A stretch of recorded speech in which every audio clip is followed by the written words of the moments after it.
Hey everybody, thanks for tuning in. You're listening to Home in Progress, sponsored by RepcoLite Paints and Benjamin Moore.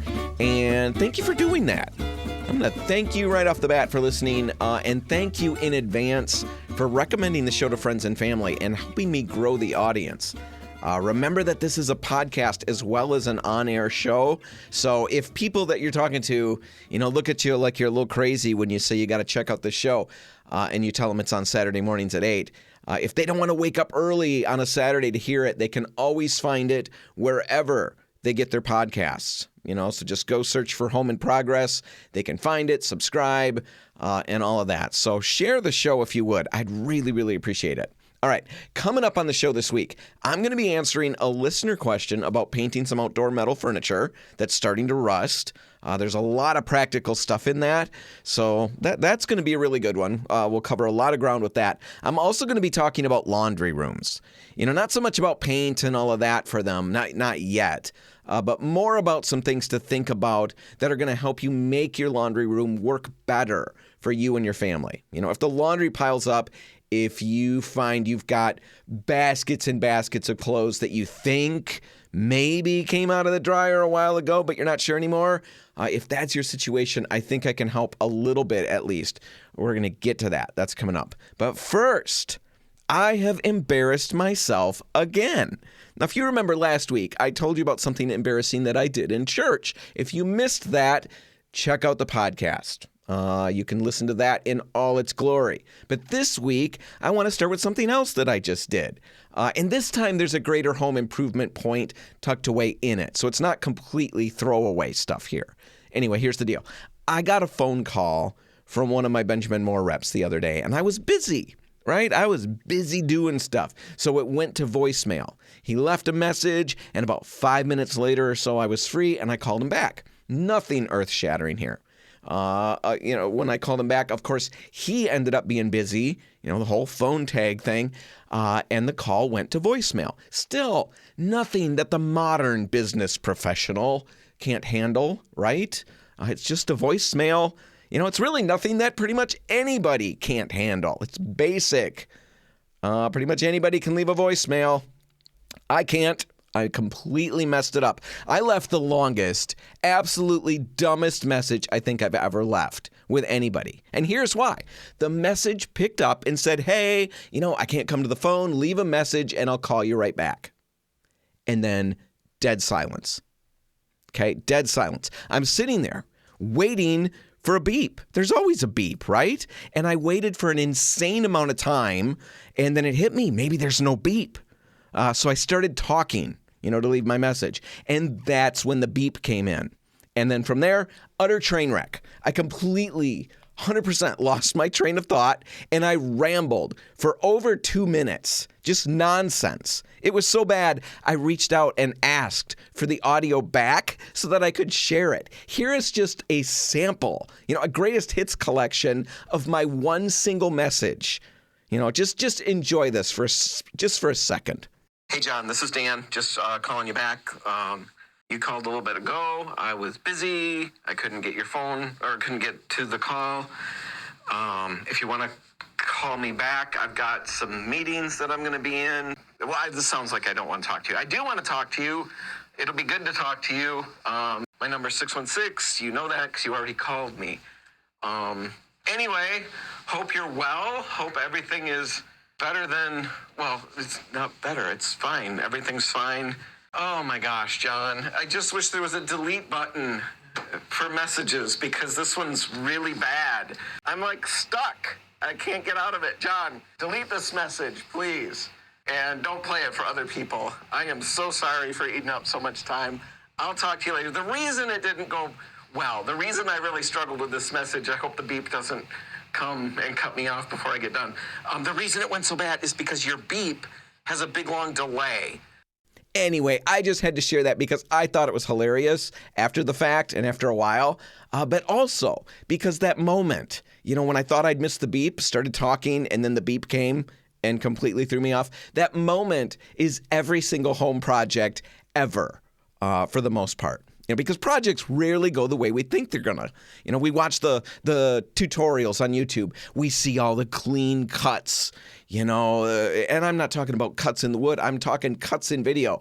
We see exactly what they want us to see. We see the director's version. And then we get to our own homes. And we're working on our walls, our cabinets, our plumbing. We've pulled apart our snowblower, and suddenly the steps don't line up. They don't make sense. The parts look different, or the caulk, it's not applying as smoothly as it did in the video, or the grout's too thick or too thin or drying too fast, whatever. The thing that was supposed to take a half an hour feels like it's unraveling. It's falling apart. Things aren't going as expected. That's the beep coming in late.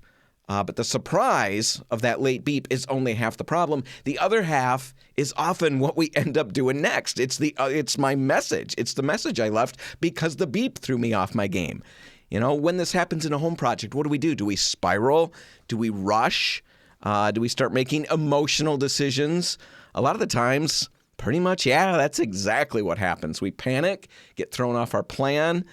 We get nervous, we second guess, we make knee-jerk adjustments to the process, and things get out of hand kind of quickly. So let's talk about some steps to help you avoid that on your next project. First thing, double the time. All right, whatever the tutorial tells you, whatever time you think a given thing is going to require, assume it's going to take longer. Remember the person on the video is doing this most of the time, doing this for like the 12th time. You aren't. Pretty much when we're doing it, most of the time it's our first time tackling that project, and we're doing it in real conditions, in our real homes, with our real limitations. I'm sure if we could see the outtakes on tons of those tutorial videos, we'd see all of the fumbles and the flubs and the mess ups and all of that. Because those things are there, most of the time. I guess I can't say all the time because nothing all the time happens. But most of the time, those flubs and mess ups are there. We just don't see them because they get cut out. Remember that as you're working, and expect to run into those things when you tackle the project. When you budget more time, you're going to end up removing a bit of the panic. And panic is what causes bad decisions, not really a lack of skill. It's the panic that really gets us. Okay, that's the first thing. Second, and closely related to that one, is start your project at the right time. That means not pulling the toilet, the only toilet in the house, at 10 o'clock at night on a Friday when you've got little kids. I literally did that. First time ever I pulled a toilet. First time ever I was installing my own vinyl flooring. First time ever I was going to reseat a toilet.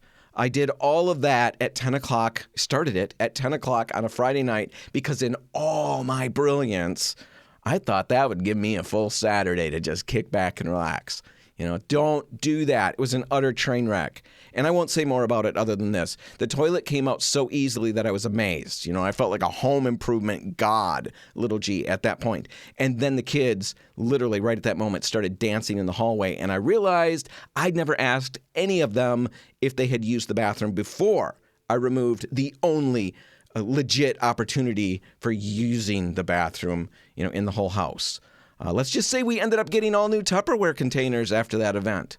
Anyway, don't start at the wrong time. That means not starting too late, but it also means not starting when the store closes in an hour. I've been there as well. I've started doing plumbing late in the afternoon, hit the inevitable snags, the surprises that we talked about, and I found myself realizing in a panic that I needed more tools, more equipment, more supplies, and it was borderline closing time at every single store that had what I needed.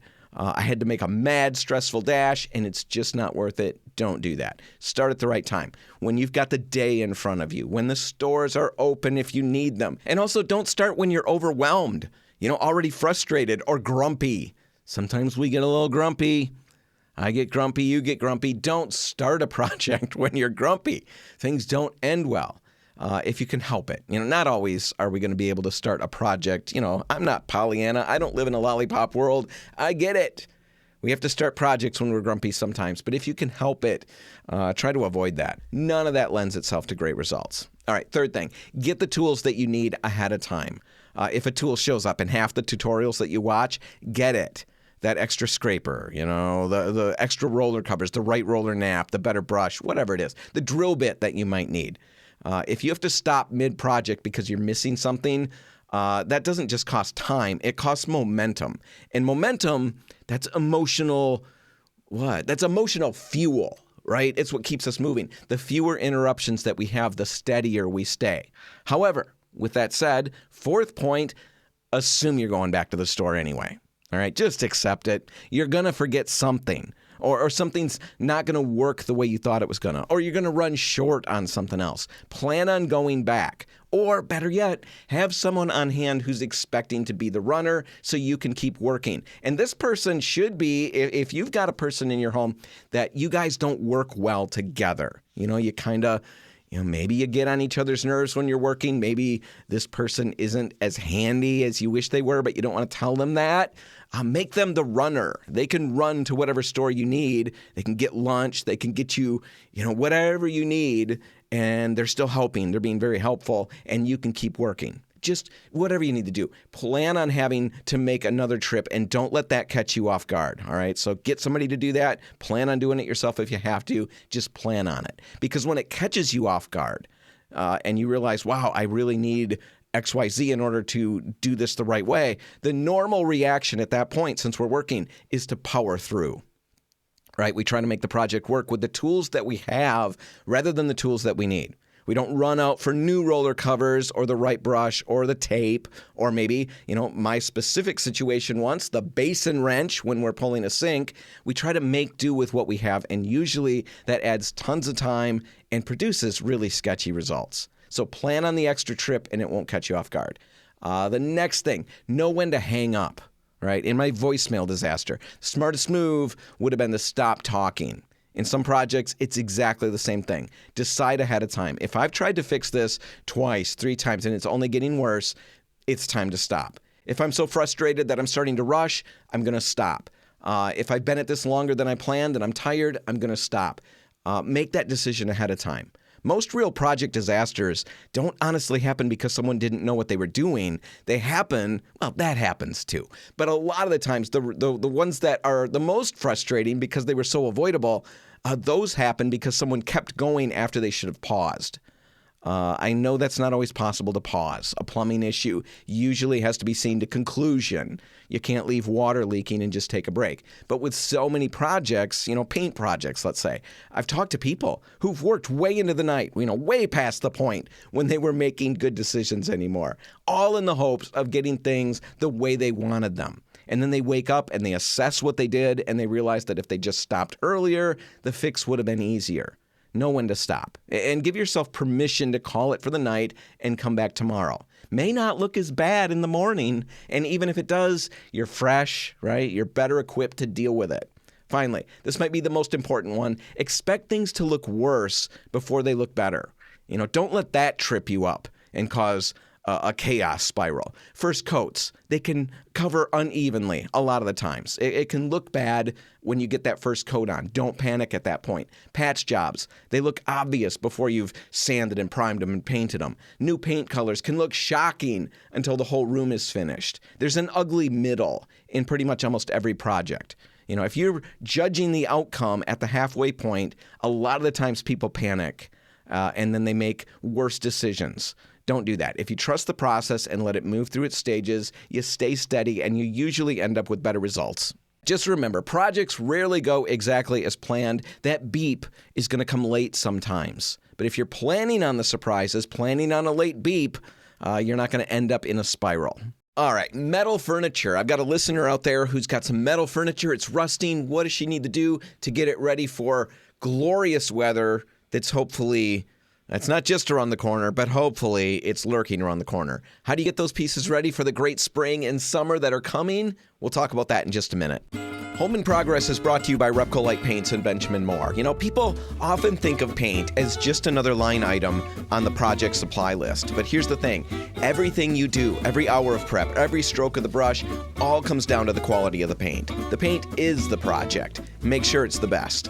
Before I jump into this next particular segment, I love getting your paint questions. If you've got something that you're wrestling with at home, send it to me at radio@repcolite.com. And if I use your question on air on the show, I'll send you a gift certificate for a free gallon of Benjamin Moore or RepcoLite paint. So that's not a bad deal for a little email. All right, today's question comes from Patty. Patty's asking, just to summarize quickly, about repainting her aunt's metal patio furniture. It's been sitting outside for years. It started to rust. She wants to tackle the project this winter and wants to know what's the best way to refinish rusty exterior metal so it actually lasts. Well, here's the key thing to understand when you're working on, material like this, rusty metal. Paint isn't going to fix rust. Prep is going to fix the rust, or at least deal with the rust. Paint is going to protect from future rust. So if you skip the prep step, you're really just covering up a problem that's going to come right back. So step one, you've got to clean the furniture thoroughly. Soap and water works. If it's greasy or if it's got years of buildup, use a degreaser like TSP, something like that. Basically, you want everything off of that surface. Dirt, mold, mildew, pollen, spider webs, you name it, all of it. Rinse it well after you've got it washed and then let it dry completely. And then comes the less glamorous part. Right? Because painting metal furniture is pretty glamorous, but there is a less glamorous part, and that's dealing with the rust specifically. So wire brush the rust. You've got to scrape off every bit of loose, flaking metal. If you've got a drill with a wire wheel attachment, that can make this go easier. But go after that rust. Get it off. And after you've done that, sand the area so that you feather the edges between the bare metal and the existing paint, because you're going to have areas where the paint is still there. Make sure it's smooth. You don't want sharp ridges that show through later. Now, once you've got that done, here's an optional but really smart extra step, especially if the rust is significant. Use a rust converter. We carry one at our stores called Must for Rust. Basically, you just spray it directly onto rusty areas, you let it sit, and it chemically converts the rust into a stable surface. Is that extra step required? No, that's why I said it was optional. Is it helpful insurance? Absolutely. So think about it. That's Must for Rust. Now, after you've got it prepped, prime it. And yeah, strongly recommend priming these things. At RepcoLite, we've got metal-clad rust-inhibitive primer. It's an oil-based product, and oil-based primers perform extremely well when you're dealing with corrosion. And I know with VOC regulations and all of that, RepcoLite is still allowed to sell oil-based products, and this is a great one to still get while you can. Now, you can spot prime the bare metal areas, or if the piece has a ton of wear, just prime the whole thing, because it dries to a flat finish, and even though it's oil, it can be top-coated with pretty much anything. Okay, so get it primed. And now you got to go to finish paint. There are a number of options out there. One is Benjamin Moore's Command. It's a water-based product that's got phenomenal adhesion and durability. It's going to dry really quickly, which is nice if you're working in a garage during the winter and you want to keep moving. It's going to level nicely. It's going to cure really hard. Another option is RepcoLite's Durenamel DTM, direct to metal. It's water-based, comes in a satin finish, and specifically, it's designed for metal applications. It's got rust resistance built in. And even though it says direct to metal, I still like priming first when rust has been present, because that combo of priming and then hitting it with a rust-inhibitive paint is going to give you better long-term performance. All right, so there you go. You clean it thoroughly, you remove the loose rust, you sand it smooth, you consider using a rust converter like Must for Rust, you prime with a rust-inhibitive primer, and then you apply 2 finish coats of a good, high-quality product. Do that, and the metal furniture is going to get a second life. So, Patty, thanks for the question. I'll be reaching out with that free gallon gift certificate. And again, if anybody out there has a question, email radio@repcolite.com. And if I use it on the air, I'll send you a gift certificate for a free gallon of Benjamin Moore or RepcoLite paint. Okay, what's the situation in your laundry room right now? Are you all caught up with wash and you're just waiting, chomping at the bit for somebody to use up some towels so you can start the process again, start getting the washer going? Or do you have piles and piles of laundry just sitting there waiting for you? Now, that could mean you've got a busy family, or it could mean that your schedule's really full, but it could also mean that your laundry room isn't working for you the way it should. We're going to talk about how to fix that right after this. Home in Progress is brought to you by RepcoLite Paints and Benjamin Moore. Think about it. You spend hours prepping, sanding, taping, and then finally painting. Don't throw all that work away with an inferior product. The paint isn't just another supply. The paint is the project. Make sure it's the best. Now we're going to talk about laundry rooms. In fact, I've got so much to say about laundry rooms that I'm going to break it into 2 parts, and we'll hit the other part next week or the week after. Kind of depends. What does it depend on, you ask? Well, it depends on how sick of it I am by the end of the show today. I'm not a big fan of doing laundry. I hate it. I hate it immensely. And I don't really know that I'm going to love talking about it. But I am going to talk about these spaces, even though they're not flashy, because we spend so much time in them, right? And really, how much of that time is good time? Not much of it is what we'd consider good time. For me, it's really bad time. I mean, first off, there's the abject fear that I'm going to wash somebody's precious something, whatever that is, in the wrong temperature or with the wrong items or whatever. I've done that a couple of times in my sordid laundry past. And let me tell you, it's a horrible feeling when you hear somebody say, who washed my, fill in the blank. They're not asking because they're going to thank you, right? At least you know that now. The first time it happened to me, I really thought I was going to get thanked. Who washed my whatever? And I said, oh, I did. I did that. I washed your, whatever. And I can't remember what it was anymore. I just know that I very quickly realized that I wasn't getting a thank you at that moment. Anyway, so I fear that. I also hate the confusion, the chaos, baskets and baskets of clothes, and I don't know whether they're clean or dirty. One time I was walking, I walked into the bathroom because the laundry in our house is in the second bathroom. A lot of you have that. So I walk into that room, and there are all these baskets of things, just full of clothes, and none of it's folded. Is it clean? Is it dirty? I don't know. Did it come out of the dryer? Does it need to go into the washer? Anyway, I'm looking at it, and all I could think to do was do the sniff test. And then one of the kids walks in, and I've got my nose crammed into the armpits of somebody's T-shirt. And we just kind of stared at each other for a little bit before the kid ran out of the room telling everybody to come and see what Dad was doing now. Anyway, I hate the whole laundry room thing.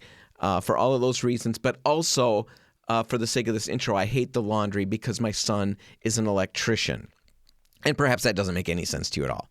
All right, what in the world does that matter? Why would you even bring that up? Well, I bring it up because every single pocket that he has on every single item of clothing, all of these things are filled to the brim with sawdust and screws and wire nuts and pieces of electrical tape and all kinds of other assorted goodies. They're filled before he puts them in the washer. Never empties them. They just go straight into the washer. And then after he washes them, the pockets are mostly empty after they've been washed. But the washer is now filled with those things. And then when he puts them in the dryer, that's when the rest of the stuff comes out of his pocket. And then when they come out of the dryer, my dryer is filled with all of those things. It's an incredible mess. And it makes me detest laundry with the passion of 1,000 burning suns. Now, that's my situation. What's yours? Well, whatever you're dealing with, whatever I'm dealing with, I think that I can help make it better. So that's the point of these upcoming laundry segments, not to create magazine-perfect marble countertop fantasy versions of laundry rooms, but to go through some real practical solutions that'll help you manage the never-ending mountain, at least for me, of clothes, dirty clothes, without losing your mind and your sanity. All right, let's get started with the big picture. And I've been diving into what the top design experts are saying, people who literally have built their careers and their lives and made their fortunes on making design accessible. And you know what they all agree on? They all agree, and I'm sure this won't come as a surprise, they all agree that the best laundry rooms aren't about aesthetics first. Instead, the best laundry rooms are first and foremost about flow. It's about creating a system where dirty clothes come in, they get processed, and they go back out to your family without creating bottlenecks or chaos. It's about creating a system where you can move through the jobs fluidly, smoothly, easily, all of those things. When we're designing a kitchen, we design kitchens with this in mind. Have you ever heard of the kitchen triangle? It's the sink, the stove, and the fridge, the points between those three items. You're supposed to design your kitchen with a focus on creating efficiency of movement between the cooking, the prepping, and the cleanup zones. Minimizing steps, avoiding obstacles, kitchen triangle, flow. You want the room to just work for you. Well, in a laundry room, I really don't know how often this is thought about, but think about flow. Think of your laundry process. Think of it like a river, like a big peaceful river, right? The clothes need to float down that river smoothly to somebody else's house where they'll wash them and then send them back to you. Now, that would be the great river that I would love to imagine, but that's not really what I'm talking about. I'm talking about how your clothes need to float down this river, this figurative, imaginative river, and they know they need to go from start to finish without getting stuck anywhere. Right? Dirty clothes need to flow in. They get processed through washing and drying, and then clean clothes flow back out to your family. When that flow gets interrupted, that's when you end up with chaos. So, looking at your space, where does the flow typically break down? Well, for most families, it's going to be at one of three critical points. The entry point, where the dirty clothes come in and need to get sorted, the processing zone, where washing and drying happens, or, and this is the killer for most of us, the exit point, where laundry needs to get folded and put away. That's where everything dies at my house. If you're laundry and you want somewhere to go to die in that zone.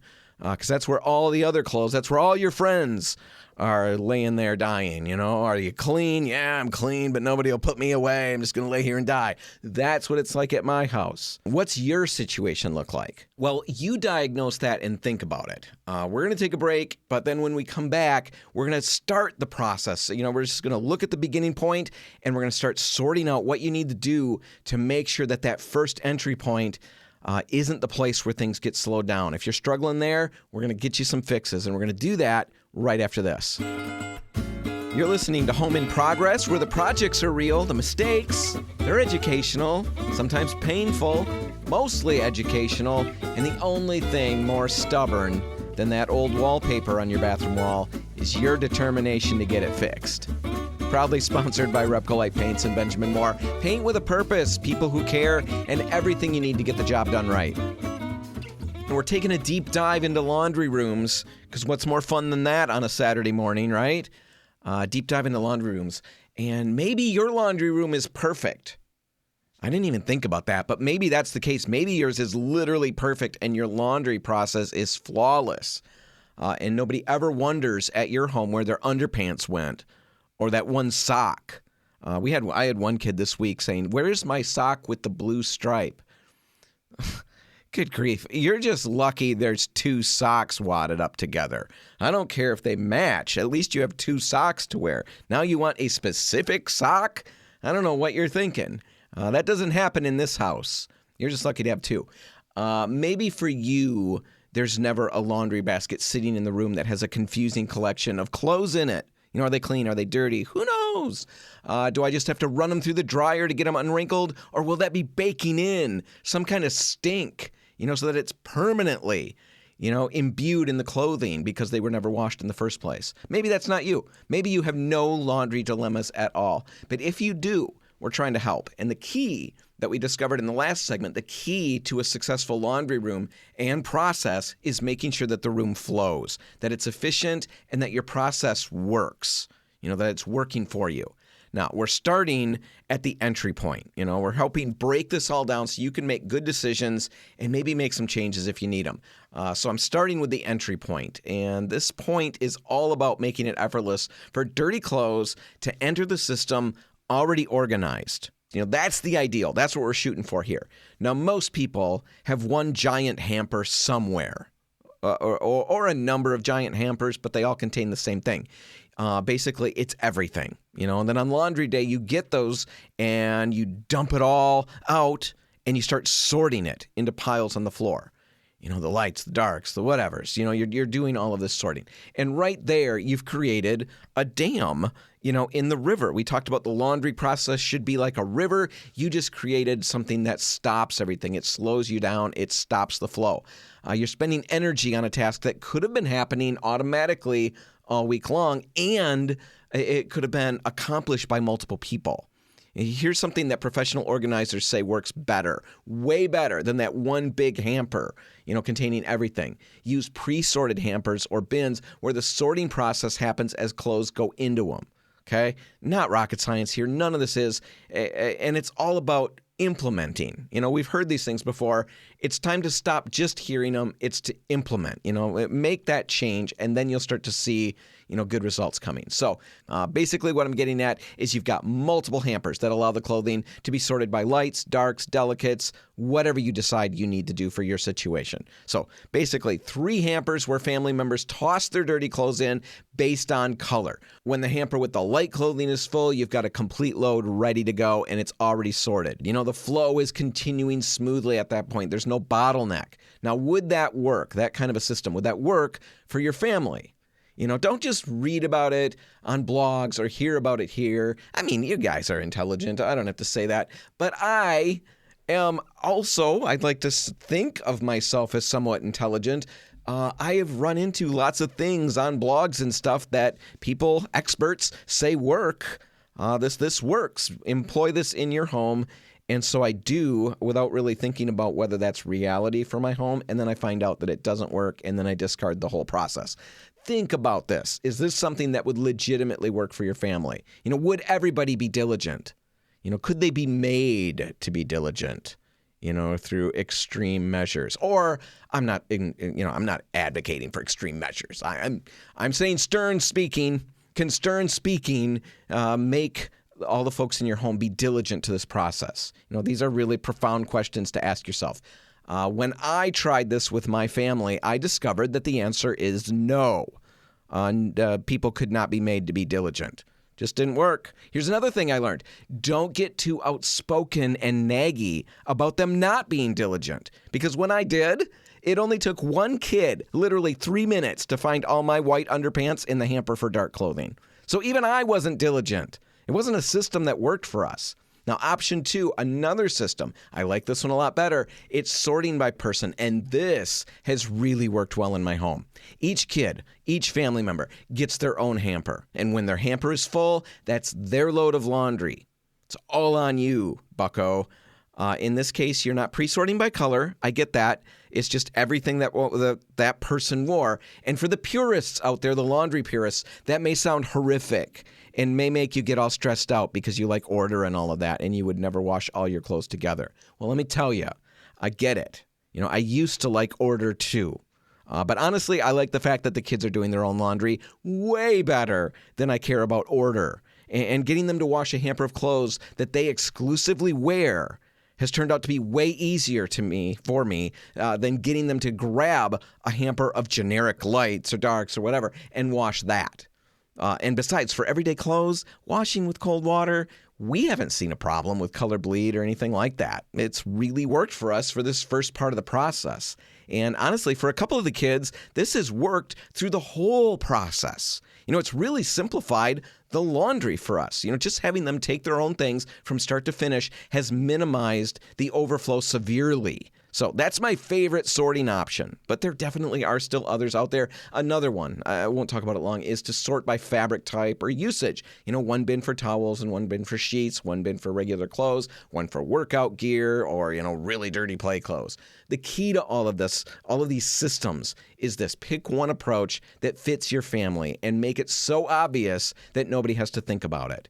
Somebody takes off their shirt, they know exactly which hamper it goes in. They toss it in and it's done. The flow keeps moving. One last caveat or tip here, especially if you go the route of having each person in the family responsible for his or her own laundry, less hampers or laundry baskets for dirty clothes is way better than more. Less is way better than more. I've got a couple kids who have one laundry basket for their dirty clothes. That's it. They stay on top of things when they only have one. It gets full, they take care of it. I've got another kid, my electrician son, who's commandeered 3 or 4 baskets. And of course, he's filled all of them before he even thinks about needing to do laundry. And then it's an epic endeavor. I mean, it's a weekend project to get the laundry done. So less hampers, way better.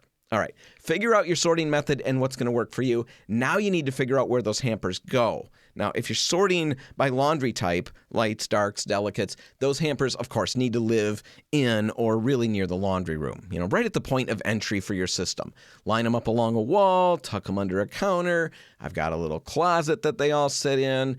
That works really well. Get a rolling cart if you can't put them in the laundry room itself. Get a rolling cart with multiple compartments that you can move around as needed. And if you are sorting by lights, darks, delicates, things like that, make sure that your containers are really clearly labeled. I'm talking big, obvious labels here. Not just for the kids, for everybody, including you at the end of the day, when your brain is literally fried from all the other things you had to do.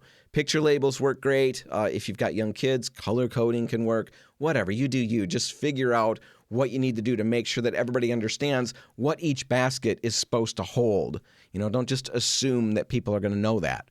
Now, if you're doing individual hampers for each person, again, you got to kind of think about how your household's flow pattern works. So if people bring the clothes to the laundry room daily, then keep the hampers in the laundry room, and again, clearly labeled. If the clothes pile up in bedrooms until laundry day, then hampers would stay in the bedrooms, and people would just carry them down when they're full. The big thing is, you're gathering it through all of this, but the big thing is accessibility. Make it easy to use. Can a 6-year-old understand the process and take care of things and do it to the best of their ability? Is it easy enough for a teenager to do it without overtaxing them? Right? With all the extra expectations that we've got. If it's awkward, if it's difficult, if it's perceived to be awkward or difficult, people won't do it. You won't even do it. I won't even do it. And then the flow breaks down right at the beginning. So make sure it's easy to do. That's the thing. All right. That's enough laundry stuff for the day. We're going to talk about the other zones, the processing zone, which sounds so fancy, right? I was working in the processing zone in the laundry room. It's basically the getting things washed and dried part. It's not as flashy as it sounds. We'll talk about that, the kind of things that slow that down. And then we'll talk about how to create the perfect exit point, the folding and putting away stage that I loathe, again, with the passion of 1,000 burning suns, maybe even 1,005 burning suns. We'll talk about that. We'll talk about countertop folding station solutions. If you don't have a folding area in your laundry room, there are folding station solutions that you can build for, both front loaders and top loaders. We'll talk about some product storage strategies. Say that 3 times fast. Product storage strategies. And we'll talk about how to keep everything moving smoothly. But for now, think about your entry point. How are dirty clothes entering the system? Is it smooth, or is there a bottleneck at that point? Make one small change this week. Maybe add those sorting hampers or relocate a hamper and see if it improves your flow. Try the whole everybody washes their own clothes thing if you're not already doing that. See once what happens. It might be that thing that gets you moving in the right direction. All right, that's going to do it for this episode. If you want to catch it again, you can find it online at RepcoLite.com, or remember, you can find it as a podcast. So do that. Search for Home in Progress and subscribe, and you'll never miss an episode. But before I wrap everything up for the week, it is Valentine's Day today, and that fact is not lost on me. And so I wanted to talk about a few little fun little factoids that you can carry around today and impress your friends with later. All right, first one. They're all short. First one, the actual St. Valentine, there were apparently several, but the actual St. Valentine was executed on February 14, around 270 AD. One legend claims that he was performing secret marriages for soldiers who were forbidden to marry, and that got him in trouble with the Roman emperor. All right, so there's one fun little factoid about St. Valentine's Day. Another one, I love this one. In the Victorian era, people sent vinegar valentines. Have you ever heard of these? I had not. Vinegar valentines. They're mean, insulting cards to people that you basically don't like. There were actually printed cards that you could buy at the store featuring mean illustrations and nasty poems. And you could send one to a rejected suitor, an annoying neighbor, anybody who got on your nerves. They had messages like, "'Tis all in vain your simpering looks," or they called people ugly or lazy or boring. Imagine walking to your mailbox on Valentine's Day and getting a card that basically said, "You're terrible, everybody dislikes you, and we're all talking about it." It's the original hate mail. Kind of thought that was funny. Anyway, please don't send those to me. You send those to your friends and rejected suitors and all of those people. Anyway, whatever you do today, make sure paint's a part of it. Maybe a paint Valentine is something that you should consider sending. I don't know what that would look like, but I bet people would like it. Just saying. We're open till 3 today. If you feel so inclined, we'll gladly help you figure out what a paint Valentine would look like. All right. Have a great weekend, everybody, and I'll see you next week. For Home in Progress, I'm Dan Hansen. Thanks for listening.